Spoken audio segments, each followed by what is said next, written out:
जी हमें health sector पर join किया है शिफा अली ने। She is a dietitian. अस्सलाम वालेकुम जी, वेलकम टू मेरी सहेली। अस्सलाम वालेकुम जी, वेलकम टू मेरी सहेली। हाउ आर यू शिफा?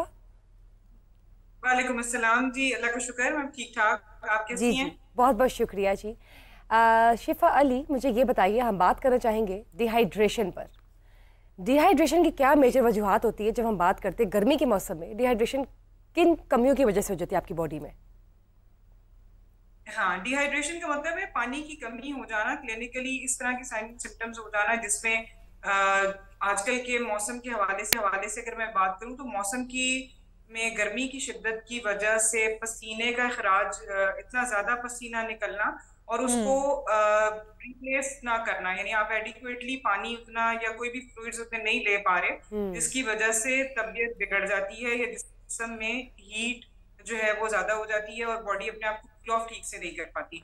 तो ये बढ़कर हीट स्ट्रोक की तरफ भी जा सकती है डिहाइड्रेशन। और डिहाइड्रेशन में अगर एक और इसमें कंट्रीब्यूटिंग फैक्टर भी होता है कि कभी कभी मौसम चूंकि बहुत ज्यादा गर्म है और चीजों में, खाने पीने की चीजों में फूड सेफ्टी का एक इशू आ जाता है, यानी जितने जल्दी गल सड़ जाती हैं, खराब हो जाती हैं, बैक्टीरियल हम्म। कंटामिनेशन का शिकार, जिसकी वजह से गैस्ट्रो के इशू बढ़ जाते हैं। राइट। अच्छा, गैस्ट्रो के इशू में लोगों को उल्टियां लग जाती हैं या डायरिया, लूज मोशन लग हम्म। जाते हैं, जिसकी वजह से एक आम हालात के मुकाबले में पानी से खराज, जिस्म से पानी का खराज बहुत ज्यादा हो जाता है, जिसकी वजह से वन सेकेंड डिहाइड्रेशन या पानी की कमी जिस्म में क्लिनिकली ज्यादा हो सकती है।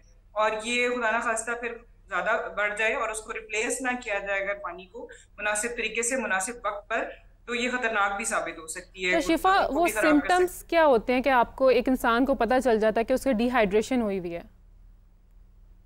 अच्छा, इससे बचना कोई इतना मुश्किल काम नहीं है। अगर हम्म। तो देखिए, खुदा ना खास्ता किसी को वॉमिटिंग या डायरिया लगा हुआ है तो वो वहां पे भी उसमें बताया जाता है कि जब भी उल्टी आए या वॉमिट आए तो उसमें चूंकि पानी निकला है तो 1 गिलास पानी या कोई भी फ्लूइड जो भी रिकमेंडेड है वो ले लिया जाए। इसी तरह लूज मोशन में भी यही होता है कि जितने लूज मोशन आ रहे हैं उसी हवाले से पानी का जो इंटेक है ना, पानी पीना या कोई भी फ्लूइड जो है वो लिया जाए।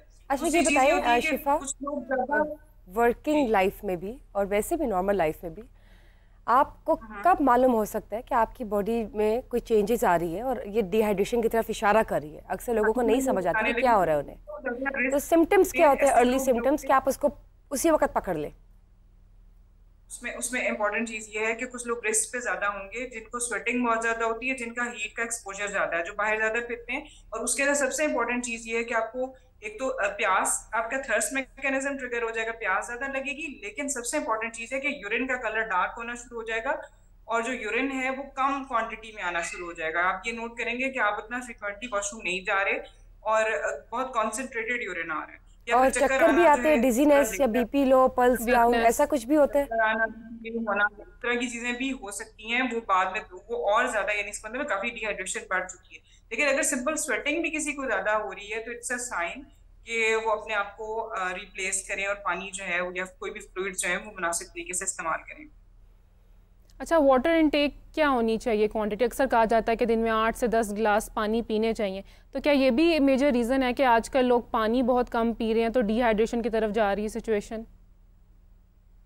असल में डिहाइड्रेशन को ठीक करने के लिए anything that is fluid on room temperature, जो भी पानी की शक्ल में रूम टेम्परेचर पे हो, वो हम्म। आपको रिहाइड्रेट करता है। यानी अगर हम जितनी भी ग्लोबल गाइडलाइंस देखें और जितनी भी हमें डाइटरी एडवाइजेस दी जाती हैं उसके अंदर आप किसी भी चीज से रिप्लेस अपने आप को कर सकते हैं।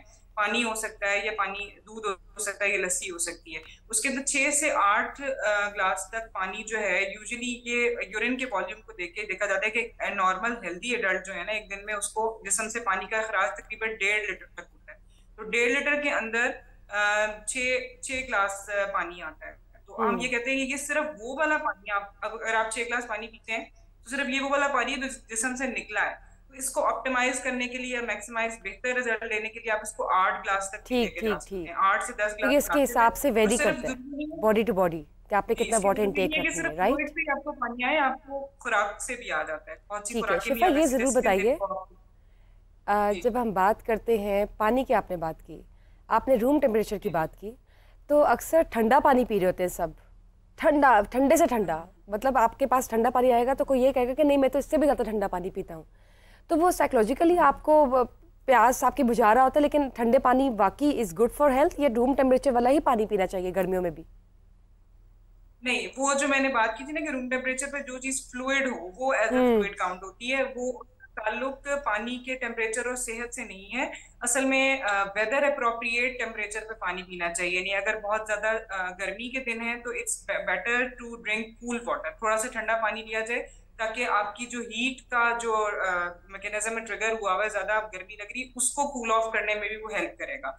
लेकिन अगर इसी तरह सर्दियां हैं और उसके अंदर आप ठंडा पानी पी रहे हैं तो उतना मुनासिब नहीं होगा। किसी का गला खराब है तो उसको गर्म पानी लेना चाहिए। तो ये एग्जैक्टली बॉडी की कंडीशन और नीड्स के हवाले से होता है और वेदर के टेम्परेचर के हवाले से होता है। मेडिकल साइंस जो है ना वो इस चीज को ज्यादा सपोर्ट करती है कि आप मौसम की शिद्दत को देखते हुए उसके हिसाब से अपना टेम्परेचर रखें। अच्छा शिफा, आजकल जो गर्मी का मौसम है तो मैं आपसे ये पूछना चाहूँगी कि कौन से फ्रूट्स हैं और जो जूसेस हैं उनको प्रेफर करना चाहिए, और बाज़ औक़ात वो लोग जिनको डायबिटीज़ है वो ये तमाम जूसेस और इस तरह के फ्रूट्स नहीं खा सकते, तो उनके लिए क्या अल्टरनेटिव्स हैं?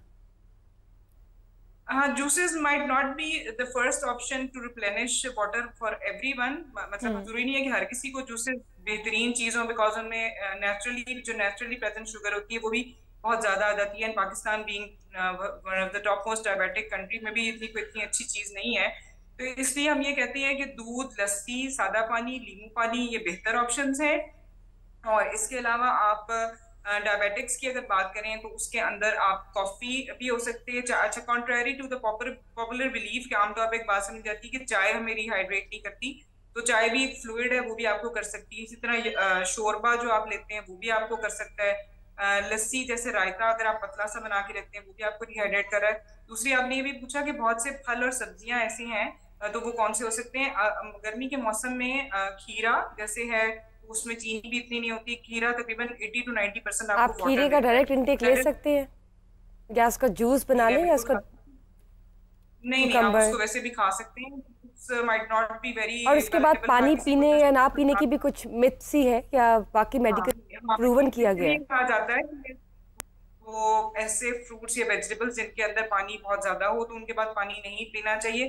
दैट इज जस्ट बिकॉज कि वो एट टाइम्स अनकंफर्टेबल हो जाता है कि ऑलरेडी आप काफी फुल हो चुके होते हैं, अपना पेट भर चुके होते हैं। लेकिन इट्स टोटली फाइन अगर उसके बाद भी आपको प्यास लग रही है और आप मजीद पानी पीना चाहते हैं तो आप पी सकते हैं। तो खीरे के बाद या तरबूज के बाद पानी अगर आप पीना चाहें तो वो ऐसा कुछ भी नहीं कहता। ठीक है, बहुत बहुत शुक्रिया शिफा। लास्टली ये भी बताइएगा, जो ब्लैक कॉफ़ी पीने के शौकीन है और नाश्ते में सिर्फ ब्लैक कॉफ़ी लेते हैं या चाय के कप लेते हैं 3 से 4 या 1 या 2, तो क्या वो भी गर्मी बढ़ाते हैं या गर्मी को स्टेबलाइज रखते हैं या बॉडी टू बॉडी वेरी करते हैं गर्मियों में?